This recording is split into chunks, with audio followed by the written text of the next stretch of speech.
여러분 안녕하십니까. 2019년 8월 14일 화요일 신문사설 비평을 시작하겠습니다. 먼저 경제 문제입니다. 조선일보는 갈수록 어려워지는 경제, 그 실상 말하면 가짜 뉴스라니 라면서 정부를 비판하고 있습니다. 한국 경제뿐 아니라 세계 자본주의가 침체 국면입니다. 따라서 경제 강국들 모두 어려움에 처하고 있습니다. 총체적으로 경제가 어려워진다고 하면 기업, 정부, 가계 부문이 구분되지 않을 정도로 모두가 어려워집니다. 또 기업 규모별, 가계계층별 차이 역시 드러나지 않습니다. 계급적 불평등도 마찬가지입니다. 전반적으로 어려워지는데 나아지는 계층도 있다는 게 문제입니다. 경제가 나빠지는 것은 현 정권 책임인지 그 이전 정권의 누적적 책임지를 따지는 것 역시 진영 논리에 따라 다를 수 있습니다. 가짜 뉴스와 진짜 뉴스 역시 정치적 측면이 강하다고 생각합니다. 경제 문제가 단순히 현 정부의 책임이다 이렇게 접근하는 한 본질적인 한국 자본주의 문제, 세계 자본주의 문제의 구조적인 문제를 이해하는 데는 굉장히 멀어진다 이렇게 생각합니다. 남북관계 관련해서 조선일보는 겁먹은 개 참담하다 이런 제목의 사설에서 청와대 핵심 관계자는 문재인 대통령과 정부를 노골적으로 조롱한 북한 담화에 대해 북쪽에서 내는 담화는 통상 우리 정부가 내는 담화문과 결이 다르고 쓰는 언어가 다르다 이렇게 입장을 발표한 데 대해서 비판하고 있네요. 동아일보는 북저질 막말에도 인내심, 국민의 모멸감은 어찌할 것인가. 동아일보는 또 북한 옹호 내재적 접근과 경솔한 언행 판치는 자기미달 안보팀이라며 비판하고 있습니다. 정치 언사는 외부적으로 표현되는 것과 실제 말하고자 하는 것이 다를 수 있습니다. 상대의 표현에 대해 어떻게 대응하는가는 대응하는 쪽의 성격이나 방식에 따라 달라집니다. 막말, 경솔한 말에 대한 민감한 반응보다 그 원인에 접근하는 게 더 중요합니다. 지연 말단적인 이야기를 꺼내 침소봉대하는 것보다 더 구체적인 이야기를 해야 합니다. 언론은 객관적인 사실을 더 중시합니다. 해킹 관련해서 조선일보는 유엔 보고서 북 해킹 최다 피해국은 한국이다. 정부는 피해 공개하라 라는 제목을 사설해서 북한이 2015년 말부터 30억 건의 국제 해킹으로 20억 달러를 탈취했으며 그중 한국이 10건의 피해를 봤다 이렇게 지금 얘기하고 있습니다. 해킹에 대한 정확한 증거나 자료가 부족합니다. 하기야 해킹이라는 것 자체가 기술적으로 앞서가는 것이기에 이들의 활동 방식 내용 등을 파악하기 어렵습니다.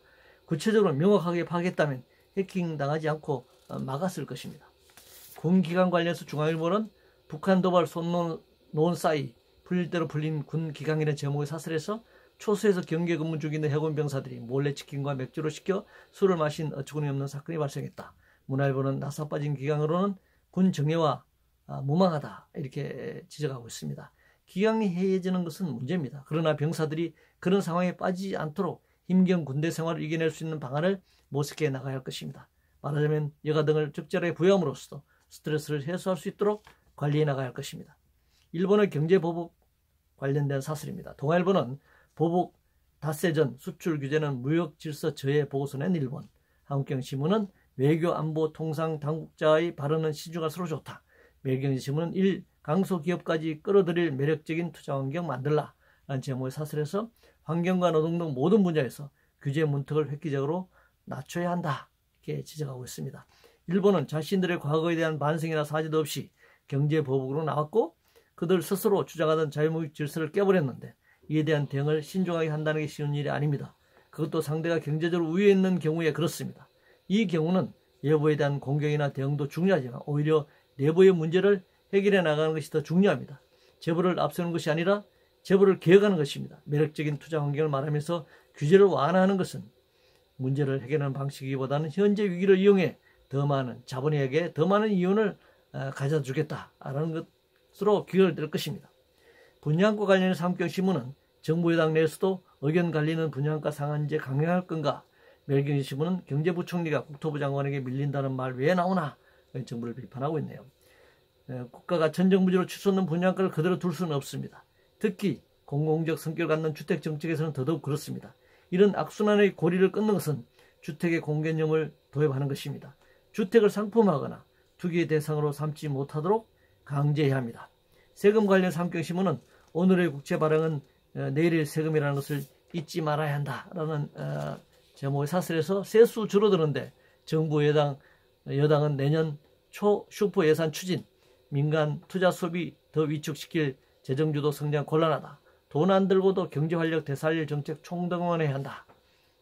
문화일보는 나라 살림 그들라도 빚내 재정 퍼부려는 발상 접어라 라고 정부를 비판하고 있습니다. 재정은 조세를 통해 조성되고 충당됩니다. 세금을 제대로 걷지 않거나 세율을 낮추라고 말하면서 국채 발행을 비판하는 것도 순서가 틀렸습니다. 조세 부담률을 OECD 평균 이상으로 먼저 상향 조정해야 할 것입니다. 광복절 관련해서 매일경신문은 올해 광복절엔 미래를 이야기하자라고 주장하고 있습니다. 과거 현재가 없는 미래가 어디 있습니까? 역사에는 비약이 없습니다. 보훈처 관련해서 문화일보는 김원봉엔 훈장 요구, 군 출신 보훈처장 반대 물놀이나 라고 비판하고 있는데요. 굴곡된 근현대사를 바로잡기 위한 연구 토론을 활성화해야 합니다. 과거 왕조사 중심의 역사만 너무 과잉 학습하거나 각종 매체를 통해 소비하면서 현재 문제를 풀어나가는 데 필요한 근현대사에 대한 이해가 부족한 상태에서 특정한 사건이나 분야의 문제를 제도적으로 해결하는 데는 한계가 있어 보입니다. 이상으로 2019년 8월 14일 수요일 신문사설 비평을 모두 마치겠습니다.